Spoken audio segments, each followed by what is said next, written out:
Dan segeralah pergi, katakanlah kepada murid-muridnya bahwa dia telah bangkit dari antara orang mati. Mereka disuruh pergi memberitahukan kabar itu dengan segera. Mengapa harus segera? Apakah kalau tidak segera berita itu akan basi? Tidak. Tapi Tuhan tahu bahwa murid-murid yang lain sangat membutuhkan berita itu segera. Karena iman mereka sedang lemah. Mereka sementara ketakutan. Dan dalam ketakutan dan kelemahan seperti itu, berita tentang kebangkitan Kristus harus segera disampaikan untuk menolong mereka.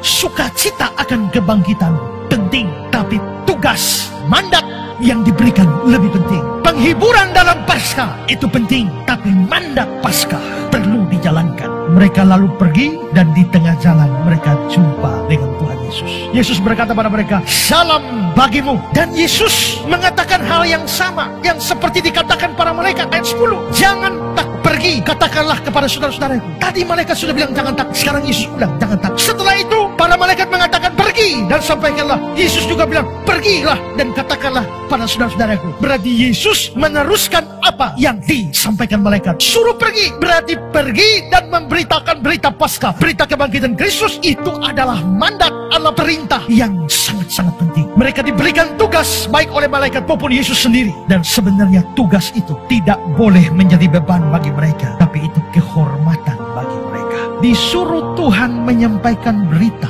itu tidak boleh jadi beban, itu kehormatan. Ingat, berita kebangkitan Kristus atau berita Injil itu berita istimewa, itu kabar baik, itu berita yang kekal.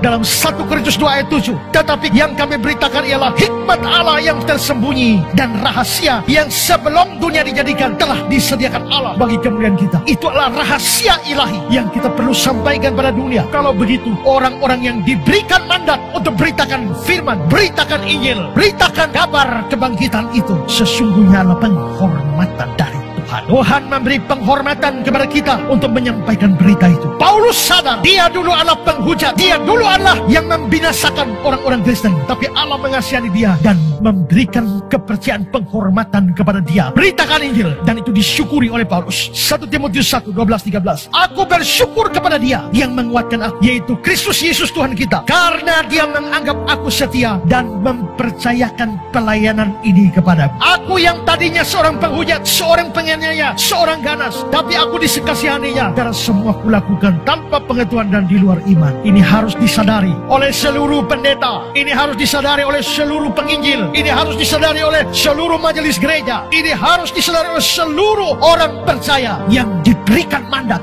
untuk melayani. Itu adalah kehormatan yang Tuhan berikan bagi kita. Tapi sebaliknya banyak orang tidak melihat itu sebagai kehormatan, banyak orang itu melihat sebagai beban. Ingat pada saat kelahiran Yesus, Tuhan pakai malaikat beritakan pada gembala. Sekarang pada waktu kebangkitan Kristus, Tuhan pakai malaikat juga untuk menyampaikan. Karena itu Tuhan sebenarnya bisa pakai malaikat lebih efektif. Tapi kenapa Tuhan tidak pakai malaikat beritakan Injil di seluruh dunia, tapi dia pakai kita, manusia yang terbatas ini? Bukankah itu kehormatan? Maka seharusnya melayani Tuhan, memberitakan Injil tidak boleh jadi beban bagi kita, tidak boleh menjadi sesuatu yang memberatkan bagi kita. Allah sebenarnya tidak butuh kita, tapi dia mau pakai kita. Maka itu adalah sebuah penghormatan dan harus mengucap syukur karena itu. Sayangnya pelayanan pekerjaan Tuhan yang harusnya kehormatan seringkali jadi beban. Bahkan lebih gila lagi, banyak orang menjadikannya sebagai cara untuk mendapatkan keuntungan sebanyak-banyak. Berapa banyak pendeta yang pakai pemberitaan firman Tuhan untuk cari duit? Berapa banyak gereja yang memakai pelayanan untuk mengumpulkan duit untuk orang per orang pribadi, sehingga pendeta bisa kaya raya dari uang jemaat? Berapa banyak orang yang atas nama pelayanan memperkaya diri mereka? Mereka tidak melihat tugas pelayanan sebagai sesuatu yang disyukuri, karena itu kepercayaan luar biasa dari Tuhan. Paulus sadar bahwa ini kehormatan. Bahkan seandainya dia tidak mendapatkan apa-apa pun dari jemaat, dia mengatakan 1 Korintus 9:15, kalau demikian apakah upahku? Upahku ialah ini, bahwa aku boleh memberitakan Injil tanpa upah. Kalau saudara orang Kristen sejati, maka saudara juga dipanggil Tuhan untuk bersaksi, untuk melayani. Ada yang dipanggil Tuhan full time jadi pendeta, jadi penginjil. Tapi tidak semua dipanggil jadi pendeta, penginjil. Tapi semua kita dipanggil untuk memberitakan Injil dan juga untuk melayani. Maka saudara, terlibatnya saudara di dalam sebuah pelayanan adalah penghormatan bagi saudara. Yang sering tolak-tolak pelayanan, saudara bertobat. Yang sering lari dari pelayanan, saudara bertobat. Yang sekian lama Tuhan mau pakai untuk melayani, tapi selalu mengeraskan hati, selalu menolak dengan 1001 macam alasan. Hari ini saudara perlu datang pada Tuhan, menyerahkan diri saudara untuk siap dipakai oleh Tuhan untuk mengabarkan berita Paskah, berita yang tak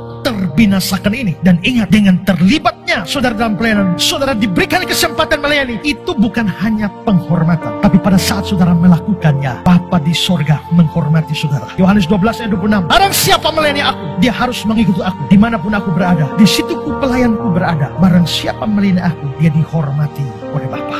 Bapa di sorga menghormati semua orang yang melayani, semua orang yang pergi dan memberitakan Injil. Saudara-saudara, hari ini kita merayakan Paskah. Paskah, kubur kosong membuktikan dia hidup. Dan fakta Paskah ini memberikan sebuah penghiburan. Jangan takut menghadapi hidupmu, tapi juga memberikan sebuah mandat. Pergi dan beritakanlah, Kristus sudah bangkit. Jangan takut, tapi pergilah. Inilah penghiburan dan mandat Paskah bagi kita. Adakah di antara saudara yang sekian lama takut menghadapi hidup ini, menjalani hidup hari-hari ke depan penuh dengan ketakutan? Dengar, Kristus yang sudah bangkit membuat kamu tidak boleh takut menjalani hidup ini. Masalah, penderitaan, kesulitan tidak boleh membuat saudara mundur, tidak boleh membuat saudara takut. Kristus sudah bangkit. Tapi ingat, Kristus yang sudah bangkit juga menyuruh saudara pergi beritakan firman. Adakah di antara saudara yang hari ini mau berkata, Tuhan, aku siap pergi dan beritakan firman-Mu. Aku siap untuk melakukan mandat ini, menyampaikan kepada banyak orang tentang kabar berita tak terbinasakan tentang Yesus Kristus yang mati dan bangkit. Untuk semua yang rasa takut dan cemas dalam hidup ini, dan untuk semua yang mendengar panggilan Tuhan, perintah Tuhan untuk pergi, Paskah menuntut saudara tidak takut dan pergi. Adakah yang mau melakukan?